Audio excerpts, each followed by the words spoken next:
And we're going to continue with this, the ninth chapter of The Darkangel by Meredith and Pierce. It's called The Eclipse. Once again, easy for Ariel to do what she wanted to do. The Pendulon carried her all the way to the Star Horse. And she said the rhyme to the Star Horse, and the Star Horse decided to start telling her about Ravenna, who created him and the Pendulon. And we'll pick up at the beginning of his story. Then the Averlon nodded, and Ariel sat down on the sand near the Liasol to listen, while the Star Horse spoke to her of ancient days, of the coming of the ancients into the world, plunging across the heavens from Oceanus in chariots of fire, how they brought air and water and life to the land, bred plants and made creatures to populate it, then fashioned all the peoples of the world. Ariel was stolen away with wonder at his tale, and the Star Horse seemed to grow more beautiful and spirited as the eclipse reached its fullest. But then he spoke of great wars and plagues on Oceanus, of the departure for their homeland of all but a few of the heaven-born. Their chariots ceased coming, and gradually the land began to change. Most of the water ran off into the ground, and the atmosphere began to thin. Species of plants and animals died out. One by one the ancients sealed themselves off in their domed cities and refused to have more to do with the slowly dying planet. Left to themselves, the people fell into tribalism. Ravenna had been the last to go, to disappear into her domed city, sealed away from further commerce with the world.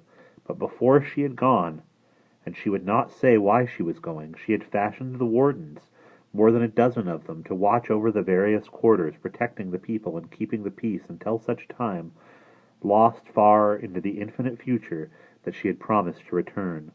And the wardens had kept their range as well for almost 1,000 years, until the coming of the Ikari. No creature seemed to be able to stand against them. 6 lawns had already fallen to the 6th that had come so far. And now this last, the 7th, was in Avaric, and when he joined their ranks as a true vampire, and made their number complete, it was said that they meant to fly in force against the other kingdoms, and take all the world in their teeth. And to Ariel, swept away by the Star Horse's words, it seemed for a moment that her heart was no longer her own. She sensed the Equestral's cold hatred for the vampire and his brethren, the Sun Lion's more heated ire. She felt the same outrage well up in her own breast against the Ikari, be they ever so fair. As at last she comprehended the full malevolence of their intent, she stared at the Star Horse in dismay. "But why have you abandoned Avaric to the Darkangel?" she cried. The Averclon gave a low, hoarse laugh that sounded bitterly amused. "Daughter, you speak as though you believe I gladly left. Child, I am exiled unwilling. Do you not think I would return to vanquish the vampire if I could?" The great horse shook his head. "He has proven too strong for me, and my fate is left unfulfilled." He gazed off across the rolling dunes toward Avaric. "Though neither he could destroy me, nor would I let him catch me to enslave me, so he has driven me out with his terrible might." The words had greatly saddened him. He paused for breath. Above them, the eclipse was nearing its close. In a moment, Solstar would peer from behind the planet. "But now," said Ariel, "the time is ripe. Soon he will take his 14th bride, and be master absolute of the plain. You must come back with me. Is it not written that by the hoof of the Star Horse the vampire shall fall? Come back with me." The Averclon shook his head slowly. He looked visibly weaker than he had only a few minutes before. His head drooped. His coat no longer shone. He seemed to grow gaunt before her eyes. "If only I could, child," he whispered, his voice growing thin and hoarse. "If only—" The rim of the sun slid from behind Oceanus. Light spilled over the dunes. The Averclon gave a low moan of despair. His eyes were dull and glazed. His flesh shrank and melted away beneath the skin. Ariel saw his bones. "What is it?" she cried softly. "What is happening?" "Hush, child," said the lion. "He cannot hear you now." The Star Horse moaned again and shuddered. "Avaric!" he cried. "Avaric! Avaric!" His legs grew stick-thin and buckled. He pitched forward onto the sand. Ariel gasped and pressed closer to the lion. Tell me what is happening, she begged him. I'm afraid. The gray horse struggled to rise. His wings thrashed desperately, his legs folded under him like a newborn colt's. His second attempt was weaker, his third weaker still. His wings ceased beating. He gave a deep sigh, his head bowed slowly, slowly, till his nose just touched the ground. His rib cage heaved, and his breath stirred the sand. Each of us, the lion said, each of the wardens is bound to the lands we ward. None of us can spend many day-months from our domains without. Ariel hardly heard the rest. Soulstar was halfway out from behind the planet. The Starhorse aged before her eyes. He no longer struggled to rise or even to keep his head up, but just to keep himself upright. He swayed, righted himself, swayed again. At last he lost the battle and rolled slowly over on his side. His long, graceless legs kicked, writhed. His head moved feebly in the sand. His jet eyes stared at the sky above. Ariel could see white Soulstar reflected in it. Then his eye darkened, and even the reflected light went out. He lay still, his flesh moldered and crumbled. His moth-eaten skin hung in rags from the bone. The tatters sagged in the slight wind, tiny penitents. Then they too were gone, and only the hard things were left: teeth, bones, hooves, and horn, and a few strands of his mane and tail, and the feathers of his wings. The desert wind sighed softly. Some of the feathers drifted away across the dunes. "He is dead!" cried Ariel, unable even now to quite believe it. "Why did you do nothing? What killed him?" "Exile killed him.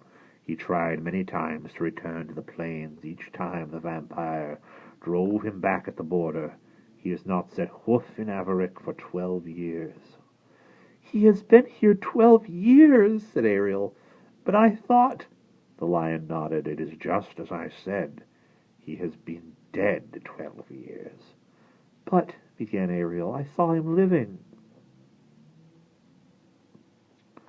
The Penderlawn shook his head. "Daughter, have you never heard that phantoms walk at noon?" Ariel looked at the heap of bleached bone on the dune before her. The slight desert wind breathed soft against her skin, lifted her hair. She gazed at her feet. She felt empty of a sudden, and utterly alone. Her quest had failed. The Starhorse was dead. She heaved a little sigh, felt starved for air. Her heart hurt, her throat hurt. Then it is hopeless," she whispered. "And it was hopeless from the first. But why did you not tell me at once that he was dead?" "Because it makes no matter," said the Penderlawn. "No matter!" cried Ariel. "The Starhorse is fallen. He cannot come back with me. Now the Darkangel can never be vanquished, and I cannot save his wives. All is lost, and I have failed." "Nothing is lost," the lion said, "nor have you failed. Sing me the rhyme again." Ariel did so, repeating it dully. "On Averick's white plain, where the Icarus now wings, to steeps of terrain, from Tour of the Kings, and damoiselles twice 7, his brides have become, a far cry from heaven, a long road from home. Then strong hoof of the Starhorse must hallow him."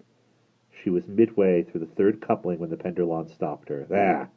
That line. Say it again. Say it over." Ariel drew breath and started to repeat it. "Then strong hoof of the Starhorse must—" "Ah, child!" the lion cried. "Do you not see? The hoof!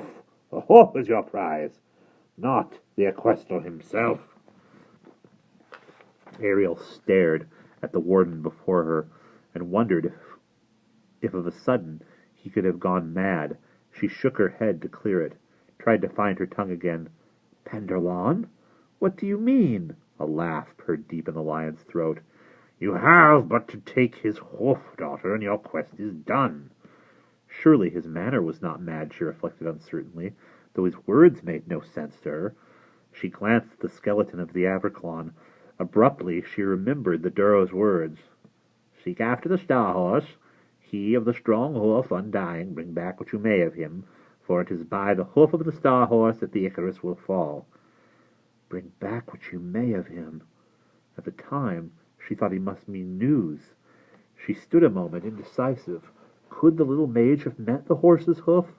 Ariel snorted, and yet she had already seen and heard of stranger things. If only he had had time to explain.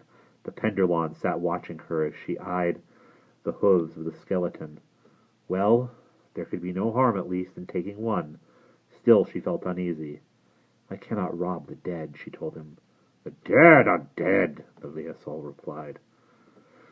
They have given up their bodies. He will not mind that you borrow his hoof for a little. Truly, you may do more good than you know by it. He started across the dune toward the Star Horse. Ariel hesitated. Come, daughter, he said, glancing to the northwestward. We must away before much longer, or I shall not get you back to the border by nightfall. Ariel stood a moment, wondered on the direction of his glance. Their way home lay south. She followed him to the scattered bones kneeling in the sand. She murmured, Which hoof? The forehoof on the near side, said the Liasol. Ariel gripped it gently, and it came off in her hand. The other hooves were dull gray, almost leaden in hue. The one in her hand, however, was bright and gleamed like some precious metal. Ariel held it cupped in her hand, a long moment gazing at it. But how, she wondered aloud, what virtue is there in this hoof now? Come, child, said the Penderlawn with another glance to the western north. The Darrow will know. Ariel opened the mouth of her black velvet bag and slid the hoof inside. She drew the mouth closed and let the pouch drop limp and empty seeming against her breast beneath her smock. Soulstar blazed down. Taking her walking stick in hand once more, she turned to the lion and mounted his back. He wheeled swift as lightning and sprang away in a lithe leap over the dunes. They rose into the air and touched down, rose and touched down. The lion ran in long, tireless strides, and soon they had left the equestrial far behind. And that is the end of Chapter 9.